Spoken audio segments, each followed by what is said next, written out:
Good morning. Welcome to Community Services Committee meeting Tuesday 13th of June at 11:52. Just like warm welcome to Anna and Rosie and Charles from our community boards. Thank you for making the time to be here today. 2 days in a row, Anna. Good work. We have no apologies that I'm aware of. Okay. Identification of items of urgent business. Any identification of matters of minor nature? Any declarations of conflicts of interest today?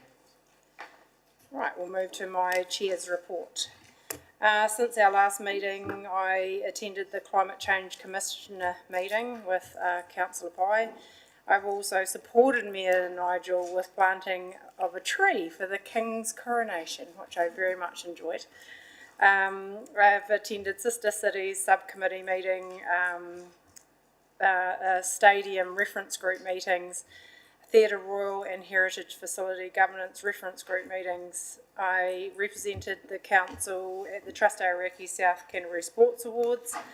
I also attended the public consultation event for the State Highway 1 proposal. I also joined officers at the Taio Hall meeting for the future of Clay Road.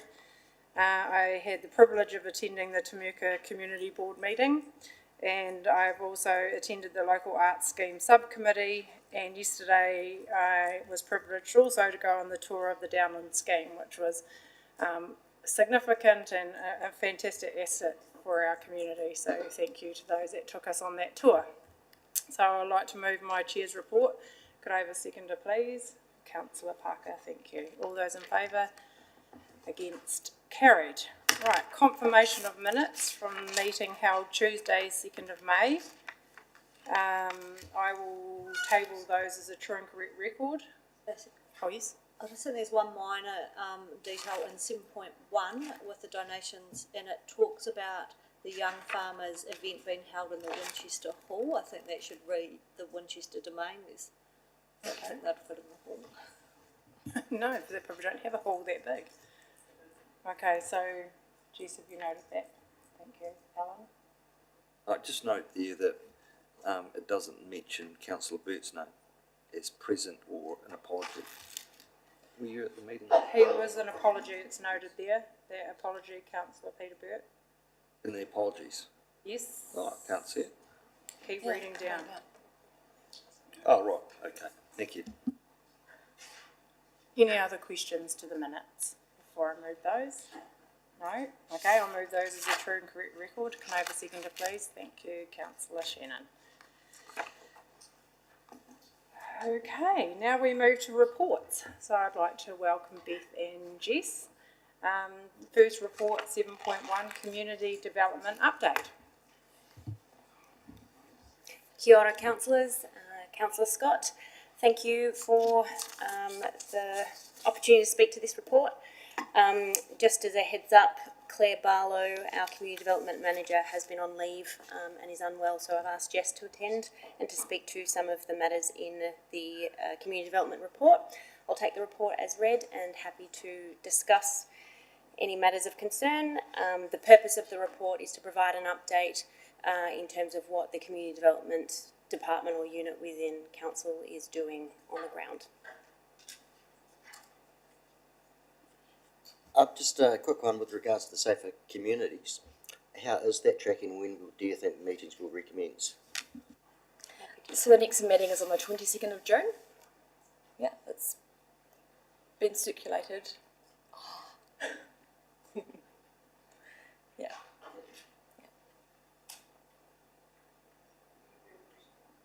Any further questions? And I'd just like to thank Beth and Claire and Jess for this update. It was something that I've been working with this team on, just to provide an update on the significant area of work that this department does, or this team. And so I appreciate the work that you guys have put into this report, so thank you for doing that. So I think just the recommendation is that the Community Development Update Report is received and noted by the Community Services Committee, so I'm happy to move that. Could I have a seconder, please? Thank you, councillor Burt. All those in favour, please say aye. Against, carried. Right, 7.2, update on launch of, and I'm not very good at saying this word, Atticus Bookable online booking system. It's quite a lot of words, isn't it? Welcome. Thank you, councillors. I have with me Sam Esterhuis, who is our continuous improvement business partner. She's been actively involved in the research and development and implementation of the Atticus Bookable project. Again, I will take the report as read, but in summary, the overall objective is this: to improve the user experience of when our customers try to book events or use our facilities that are hireable. We noted that across the district we have a significant number of hireable venues and facilities. We have not always had very standardised systems and processes for enabling that, and it serves two purposes: is to improve the user experience, but also to modernise and to mitigate risks associated with our bookings processes. Happy to take any questions.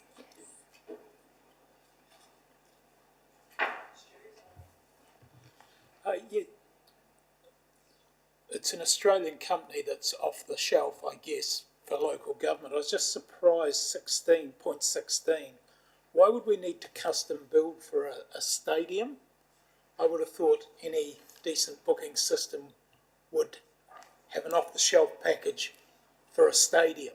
And again, my query is, how much is it going to cost to build an off-package for one particular venue? So sorry, the stadium, councillor, is included in the price. We've just chosen to delay that a little bit to give the team as it was a busy period. So we just chose to delay it up until September, when they were more available, to help us roll this out for them.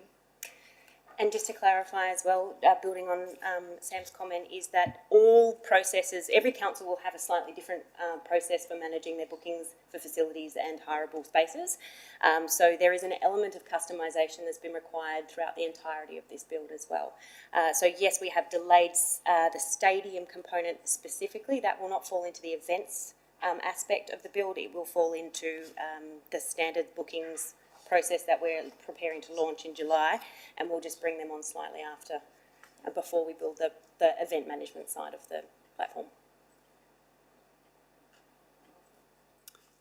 Just one question, in the likes of the Bay Hall as an example, Business Awards or someone like that, booking it, or anyone, I guess, some of the feedback is in the past been onerous on health and safety and some of those sort of things. So will that be streamlined within this process? And I guess my question is, does it then become effectively they're ticking and signing up to our health and safety, and then the onerous, it's on them to meet that standard? Is that correct? So that's how it works, yeah?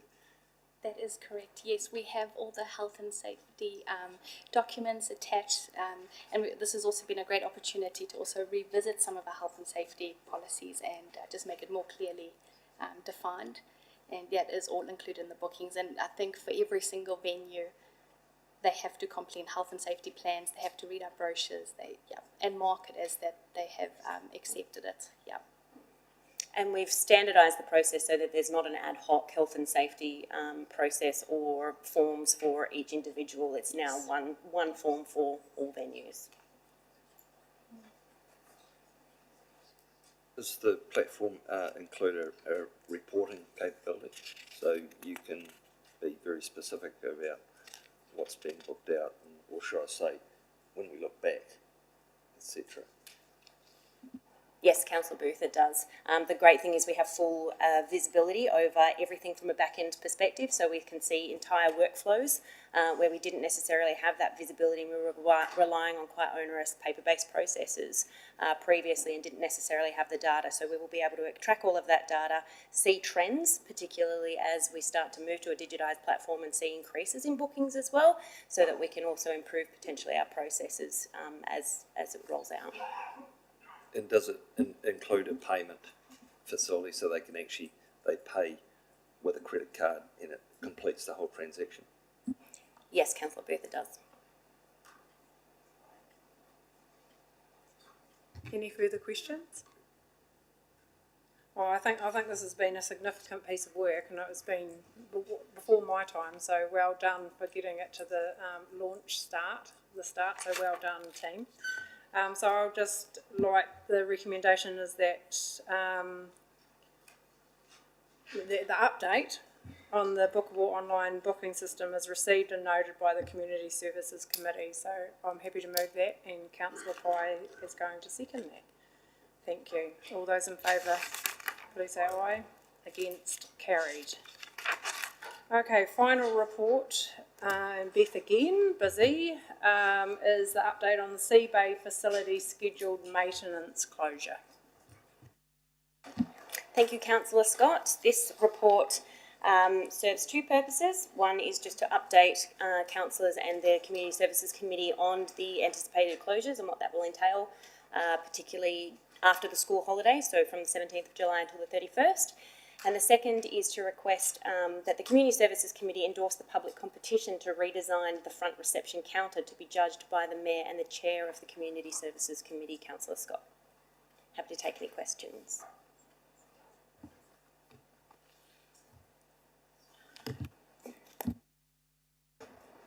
Yeah, thank you. I'm just wondering why the pool's actually closed. Is the pool itself actually not, is it going to be serviced as well, drained and etc., tiling, whatever needs to be done? Yeah, so we've got a few processes that take place during that. We have to clean out all of the filters, so there is an element of draining some of those program pool. I will need to confirm to you and come back to as to whether or not that's the full pool as well, but there's quite a bit of maintenance that's required for the actual filtration systems themselves. We also have some retiling of the roof that needs to occur during that period, which means we can't have people in the pool during that period. So for health and safety reasons, as well as maintenance, a full closure of the pool is required. This is standard practice within the aquatics industry as well. We're fortunate that we have a separation between the gym and the pool space, so people can continue to use the gym space during that shutdown period. However, the pools will be closed. Just in another relocation of sponsorship wall logos from pool entry, etc. So those, I guess those people probably entered into a sponsorship agreement and pledged money. So are they, is that like for like in a similar place? Or? For those logos which have not changed, it'll be like for like. We have contacted or attempted to contact all sponsors that have been positioned on the wall. If you're familiar with the facility, it's on the right-hand side as you're walking past the reception and into the pool gates. That will now be relocated so that they are in the main entryways. You're coming through the glass doors when you first enter Sea Bay on the right-hand side. Logos that have remained unchanged will be as is. Those logos which have been changed have been updated. Those businesses which we cannot contact anymore or have not been able to be engaged for whatever reason, those logos will just be standard unless they've been changed as well. Additionally, we will be placing a television screen up on that wall where the previous lot of logos were, so that there will also be a rolling a rolling screen at the base of that, which also promotes those businesses. So they're kind of getting double exposure.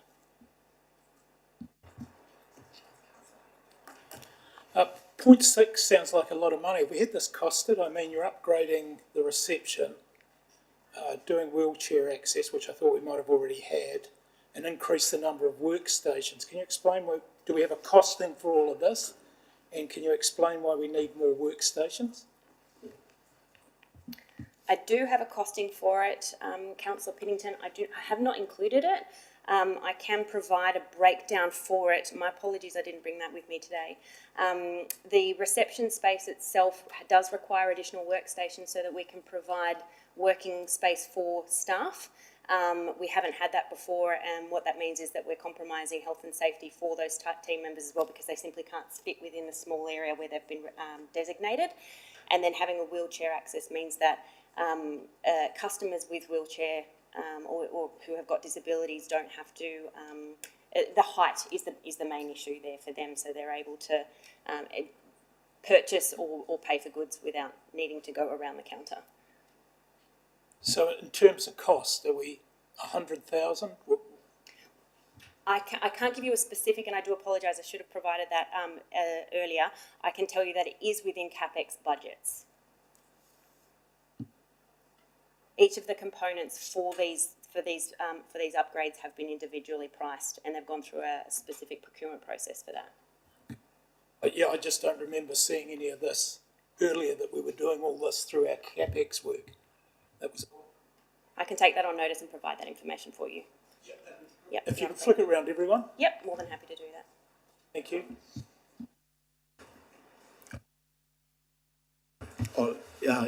Good point. And I think just on that point 6, I think it's what's really great about this is I know there was a lot of requests from some of the team members at Seabay around some of these improvements, and I take your point around process and being able to see those numbers, but it is good to see some of these initiatives moving ahead, because they're sort of bottom up the requests to improve from users and staff members. So I think it's really proactive and going to improve the overall facility. So thanks for that.